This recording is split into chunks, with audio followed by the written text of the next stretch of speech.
He was the target of the largest manhunt in modern history until US Special Forces killed him in a raid in northwestern Pakistan. May 2, 2011 was the end of Osama Bin Laden's reign as America's enemy number one. US leaders hailed it as a turning point in the battle against al-Qaeda. For over 2 decades, Bin Laden has been al-Qaeda's leader and symbol, and has continued to plot attacks against our country and our friends and allies. The death of Bin Laden marks the most significant achievement to date in our nation's effort to defeat al-Qaeda. The response was euphoric. Americans came out on the streets to celebrate. This all started when I was in 9th grade, you know, and everyone remembers where they were when 9/11 happened, and it's the end of a certain era for sure. It was that day in September 2001 that followers of the Saudi-born militant carried out coordinated attacks on major US installations. But the irony was not lost on the select few who knew the origins of Bin Laden's al-Qaeda. It grew out of Arab fighters who flocked to join Afghanistan's resistance to the Soviet invasion. They were financed by Saudi Arabia and the Gulf states, trained by Pakistan, and armed and facilitated by the US. But Bin Laden would later become anti-American following the Iraqi invasion of Kuwait. He felt that the arrival of US troops in Saudi Arabia tarnished Islam's holy land.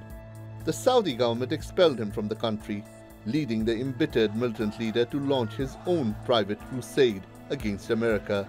It culminated in the 9/11 attacks and started a 10-year chase that ended with the killing of Bin Laden in Abbottabad. Many thought it was also the beginning of the end for his militant group. But al-Qaeda's footprint has grown since Bin Laden's death.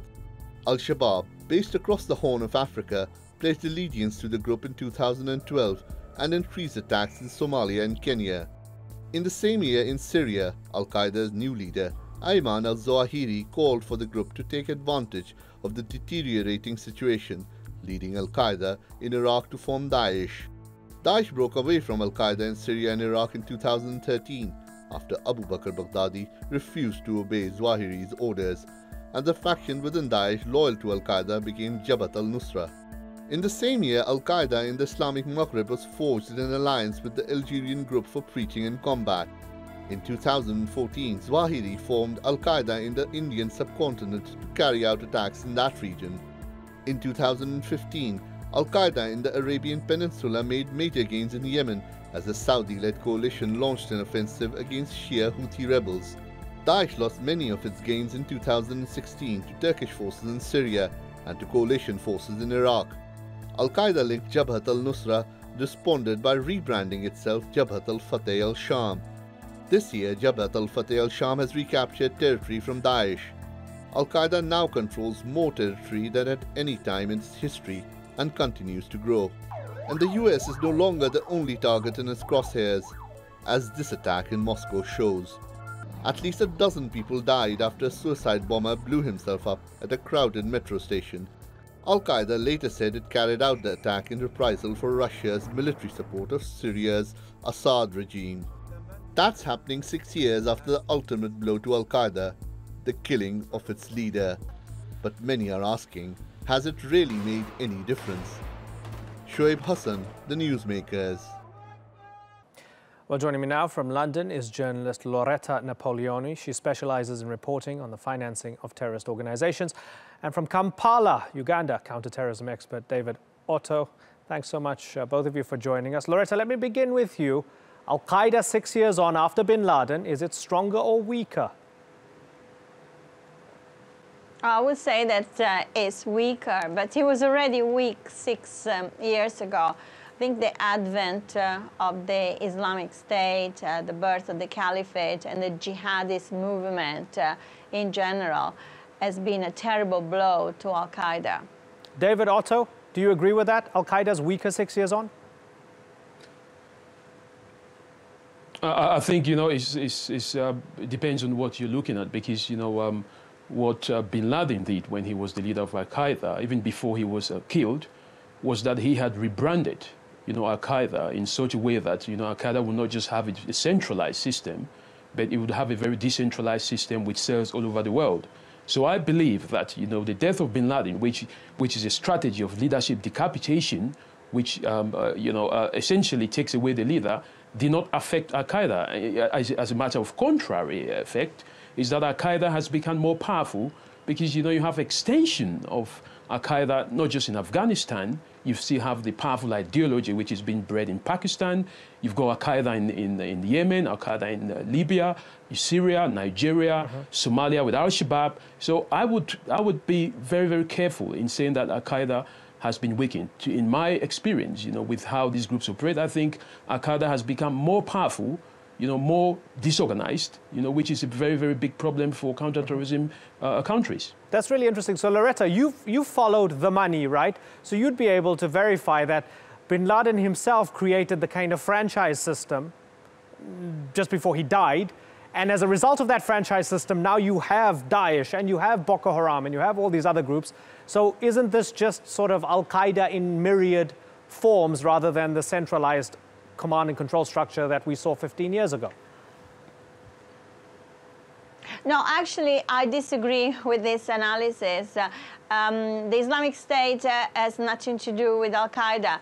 It was founded by al-Zarqawi, and which was Tawhid al-Jihad, and no relationship whatsoever with al-Qaeda. It was in 2005, the year before al-Zarqawi died, that Osama Bin Laden welcomed al-Zarqawi into al-Qaeda, and he nominated him the emir of Iraq. But the organization was completely different. Al-Qaeda was fighting against a faraway enemy, the United States. Al-Zarqawi, Tawhid al-Jihad, all the radical Salafist movement is concentrating on the near enemy. This is a dispute, this is a quarrel that goes on since the mid-1990s. So no, I disagree actually. I think there are two completely different brands here. One is al-Qaeda and the other one is the Islamic State and jihadist movement. Boko Haram, to answer the previous question, Boko Haram pledged alliance to the Islamic State. It did not pledge alliance to al-Qaeda or al-Zawahiri, who we think is still But Loretta, aren't they just pledging allegiance so, to the strongest game in town at any given time? They're just looking for whoever's the biggest fish, and they want to pay homage to the biggest sort of mafia boss when it comes to jihadism, isn't it? Well, I think you're absolutely right, but that shows that al-Qaeda is not the biggest fish. He hasn't been the biggest fish since after 9/11.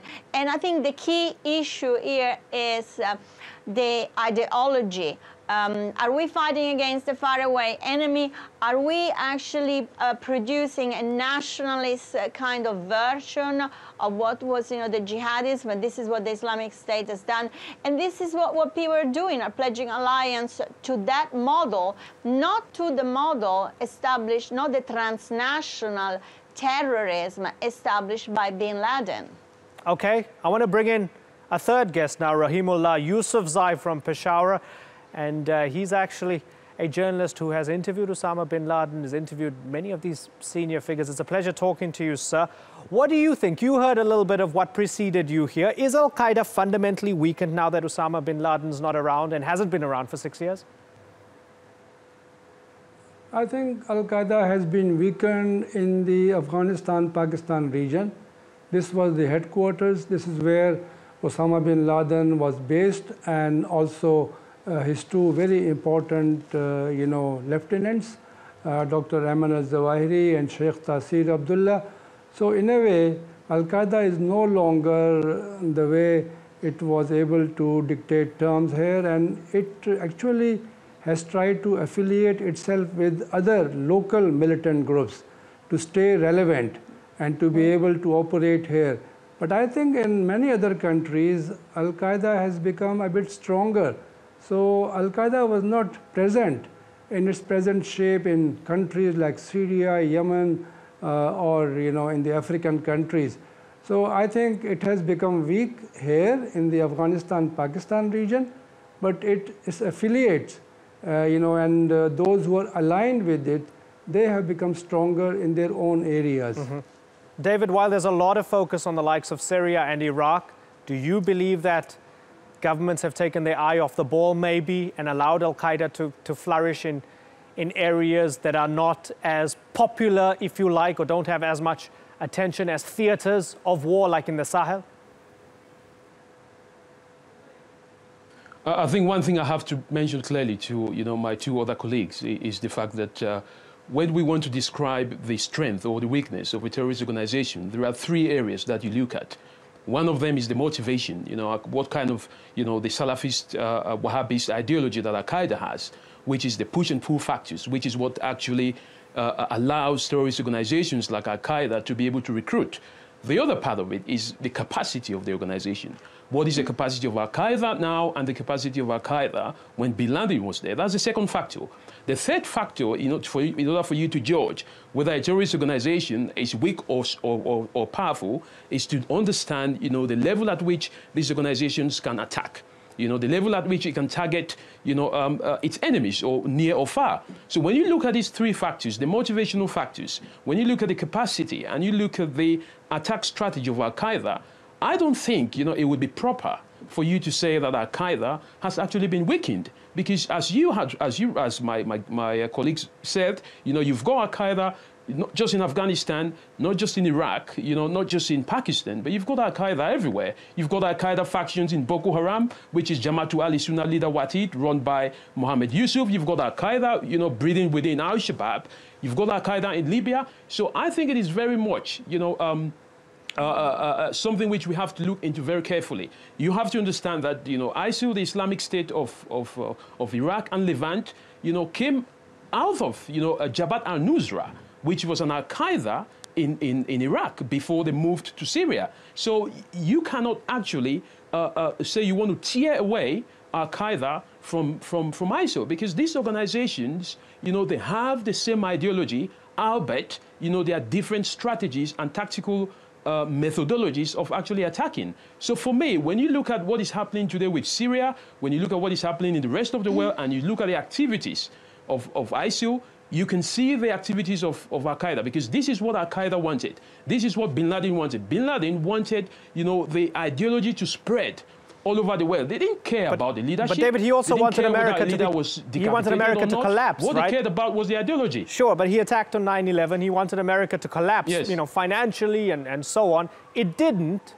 It's pretty strong. It's still quite strong. So in that sense, he failed, didn't he, David? That is why many people find, I guess, Daesh a lot more appealing, because they're not just an America-only organization, are they? Yes, but you cannot also distinguish between Daesh and al-Qaeda, because Daesh, is an offshoot of al-Nusra, which is al-Qaeda. So what you have to understand is, the war is still being fought. There are no winners, there are no losers. What we have it's not necessarily an offshoot of al-Nusra itself, David. It was al-Qaeda in Iraq, which then split, right? So you had Zarqawi and Baghdadi who split, but Nusra came afterwards. So it's not necessarily an offshoot of Nusra as it is today. It was al-Qaeda in Iraq, which then became ISIS or Daesh, and then of course you had al-Qaeda and of course, Nusra today you have Jabhat al-Islam. Sure, Fatah Shah, but not as it is right now. Well. Okay, I don't want to get into those technicalities. So, okay, Rahimullah Yusufzai, let's talk about leadership for a second. You have Zawahiri. Clearly, he doesn't have the gravitas of someone like Osama Bin Laden. Bin Laden, a big guy, a massive symbol for so many people, right? He had that kind of almost demonic charisma. Zawahiri doesn't have that, but do people underestimate him as a leader, Rahimullah? I think that Osama Bin Laden, being the founder, the financier, the man who also fought against the Soviet forces, he was much larger, much bigger than anybody else. And when he was killed, I think al-Qaeda was on the decline. And Zawahiri inherited a very weak al-Qaeda. I think that al-Qaeda, the real al-Qaeda was born here in the Afghanistan-Pakistan region. The affiliates, the offshoots, the other groups, they are very loosely aligned with al-Qaeda. I don't even think that they take orders from Zawahiri. Zawahiri is on the run, he has to survive. He tries to stay relevant by, issuing statements from somewhere. He may be in the Afghanistan-Pakistan region, But I think for him, for Saif al-Adil, for others in al-Qaeda here, it is a matter of survival. And they have aligned themselves with the Afghan Taliban and the Pakistani Taliban to survive. And that's why, you know, I think it's very difficult for Zawahiri, you know, to even run the organization, right. to control the organization. Sorry to interrupt you, because we are running out of time. There are unconfirmed reports that he's in Karachi, possibly. Is that possibly true? Oh, I think nobody knows, you know. Actually, nobody knew where was Osama Bin Laden. And of all the places, he was found in Abbottabad, not very far from Islamabad. So Zawahiri could be in Pakistan, he could be in some big city or in some remote area in the mountainous north, we don't know. He could be just across the border in Afghanistan in areas controlled by the Afghan Taliban. So I think one of these days, maybe he will be found out. But right now, nobody knows where he is living. Loretta, talking about unconfirmed reports, rumors of a merger, possibly, between al-Qaeda and Daesh. Is that possible? Yeah, I think there are discussion. There have been discussing since the fall of east of Aleppo. I mean, what we must understand is this is a very fluid kind of situation. I mean, fighters move from one group to another group, you know, according to who is winning in that particular moment. The Islamic State is still has a presence in Syria, so it is likely the people that have been evacuated, that had to run from East Aleppo, you know, decided maybe, you know, to merge and join. But I think the real issue here is not the name. The real issue is actually the motivation, the ideology. All of these are trademarks. I mean, look at, you know, al-Qaeda in the Islamic Maghreb. It was founded in 2003 with, you know, it was self-funded 100%, no money came from al-Qaeda, and they picked that name because, of course, that was the name, the most important name at that very moment. Today we have new groups who actually want to be affiliated with the Islamic State because that is the new trademark of jihadist terrorism. But what is important is what is the objective. And here we have a difference because the Islamic State created the caliphate, and the caliphate is an instrument of the jihad, is an instrument of the fight. Osama Bin Laden saw the caliphate is the end of the jihad. That was the end of the battle. I mean, that is a fundamental difference. Yeah, David, that sounds reasonable to you, doesn't it? That for Bin Laden, that was an end after defeating America. And for Baghdadi, you have to create the Khilafah, the caliphate first, and then you attack whoever you want to attack. You'd agree with Loretta, right? Well, of course, I do agree with that. You know, that was Bin Laden's plan of action, which, of course, you know, did not, see where with what ISIL is doing. What ISIL is doing is actually creating, you know, a caliphate, you know, so that, you know, it can stake, you know, a much more a practical way of actually achieving, you know, their objective. And one thing which we do have to agree is that, you know, everywhere that you find al-Qaeda factions, you know, you would also find Daesh factions, you know, which means, you know, these terrorist organizations, besides having one ideology, besides having a little bit of difference in terms of their operational and tactical strategies, they do work, you know, they do coordinate, they do collaborate, you know, so it is very important for the world and counterterrorism countries to understand that these two organizations, you know, are joined to the ribs, you know, they are almost acting as one. So if there is any talk of al-Qaeda merging with ISIL, I think, you know, I would not be very, very surprised to see that. But, you know, we have to understand that al-Qaeda, you know, for me, is the same as ISIL. They are no different. Okay. Unfortunately, we're out of time. I wish we had more time. It's the worst part of my job, calling it quits here. But it's been fascinating. Loretta Napoleoni, David Otto, and Rahimullah Yousafzai. Thank you all for joining us.